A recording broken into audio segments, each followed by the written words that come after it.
अस्सलाम वालेकुम friends. Drama serial खुमार की किस्त नंबर 18 में हमने देखा कि कहकशा बेगम, जिसको ये बात अच्छी तरह से मालूम होती है कि हरीम की माँ की हालत बहुत क्रिटिकल है और वो ज़िंदगी और मौत की कशमकश में मुब्तला है, लेकिन इसके बावजूद वो सिर्फ़ अपनी अना को तस्कीन देने और हरीम को नीचा दिखाने के लिए हरीम को ना तो अपनी माँ के पास हॉस्पिटल में रात बसर करने देती है और ना ही ऑपरेशन वाले दिन उसे वक्त पे हॉस्पिटल पहुँचने देती है। बल्कि वो अपने लिए सूप, हमना और लाइबा के लिए नाश्ता बनाने और इनके रूम में पहुँचाने का हुक्म भी जारी करती हैं। हरीम, जो कि अपनी माँ से मिलने को बेताब होती है, मगर कहकशा बेगम की हुक्म अदूली नहीं करती और इनके कहने के मुताबिक लाइबा का नाश्ता इसके कमरे में देने जाती है, तो लाइबा अपनी नींद ख़राब करने पे हरीम से बदज़ुबानी करती है और दरवाज़ा हरीम के मुँह पे बंद कर देती है। दूसरी तरफ हमना हरीम को अपने सामने चाय सर्व करते देखकर उस पे तंज़ करती है कि आखिरकार आंटी ने तुम्हें तुम्हारी औकात याद दिला ही दी। और तुम यहाँ पे वही काम कर रही हो जिसके तुम लायक हो, यही तुम्हारा मुकाम है। वो हरीम को बहुत ज़्यादा उसकी हरीम की इंसल्ट करती है, मगर फ़ाइज़ की खातिर हरीम सब कुछ खामोशी से बर्दाश्त करती है। और घर के तमाम कामों से फ़ारिग होने के बाद वो जब हॉस्पिटल पहुँचती है तो बहुत देर हो चुकी होती है और इसकी माँ हरीम से मिलने और इससे बात करने का अरमान लिए ऑपरेशन थिएटर चली जाती हैं। हरीम भी हसरत भरी आँखों से ऑपरेशन थिएटर के दरवाज़े में बनी ग्लास विंडो से अपनी माँ को देखती है और इसकी माँ भी उस वक़्त गर्दन मोड़कर हरीम को देखती है। दोनों माँ-बेटी की नज़रें मिलती हैं और दोनों की आँखों से एक हसरत भरा आंसू बह जाता है। और हरीम अपने भाई रूफ़ी के साथ ऑपरेशन थिएटर के बाहर बैठकर ऑपरेशन की कामयाबी की दुआएँ दी है। मगर इन मगर इन पे इस वक़्त क़यामत टूट पड़ती है जब डॉक्टर आकर बताता है कि चूँकि मर्ज़ पूरे जिस्म में फैल चुका था, इसलिए पूरी कोशिश के बावजूद हम उनको नहीं बचा सके। डॉक्टर की बात सुनकर तो हरीम की आँखों तले अंधेरा छा जाता है और उसे इस बात पे यकीन ही नहीं आता कि इसकी प्यार करने वाली माँ अब इस दुनिया में नहीं रही। दोनों बहन-भाई अपने बाप की गोद में सर रखकर रोते हैं। हरीम को तो इस बात का बहुत ज़्यादा अफ़सोस और दुःख होता है कि जब इसकी माँ को इसकी ज़रूरत थी, वो इनके आखिरी लम्हात में इनके पास नहीं थी।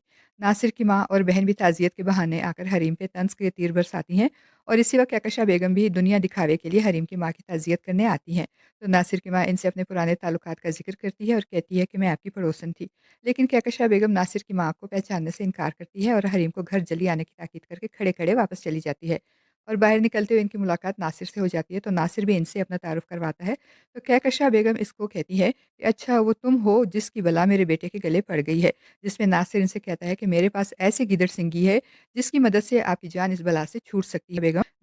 कहकशा बेगम नासिर को अपने घर आने का बोलकर वहाँ से चली जाती है। दूसरी तरफ हरीम बहुत परेशान होती है। एक तरफ तो उसे माँ के मरने का दुःख होता है और दूसरी तरफ उसे ये गिल्ट होता है कि वो आखिरी वक़्त में अपनी माँ के पास नहीं थी। फ़ाइज़ उसे तसल्ली देने की कोशिश करता है तो हरीम फ़ाइज़ को भी यही कहती है कि मैं इस बात को कभी भी नहीं भुला पाऊँगी कि मैं आखिरी वक़्त में अपनी माँ के साथ नहीं थी।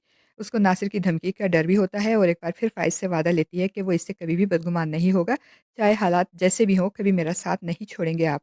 फ़ाइज़ उसे कहता है कि भला कोई अपनी धड़कनों से भी बदगुमान होता है, मैं हर मुश्किल में तुम्हारा साथ दूँगा, तुम परेशान ना हो। दूसरी तरफ लालची इंसान नासिर कहकशा बेगम से मिलने पहुँच जाता है और इनकी शान और शौकत देखकर इसके दिल में लालच मज़ीद बढ़ जाता है। कहकशा बेगम जब नासिर से मिलती हैं, तो इससे कहती हैं कि काम की बात करो, मेरे पास फ़ालतू वक़्त नहीं है। तो नासिर कहता है कि अगर काम की बात ना होती तो मैं यहाँ क्यों आता? वो जेब से मोबाइल फ़ोन निकाल कर हरीम की वो वीडियो जिसमें वो जहेज़ वाले मामले से पे बात करने के लिए नासिर के घर गई थी और नासिर ने इसकी वीडियो बनाई थी। अब वो वही वीडियो कहकशा बेगम को दिखाता है। तो कहकशा बेगम की आँखें हैरत और खुशी से चमकने लगती हैं।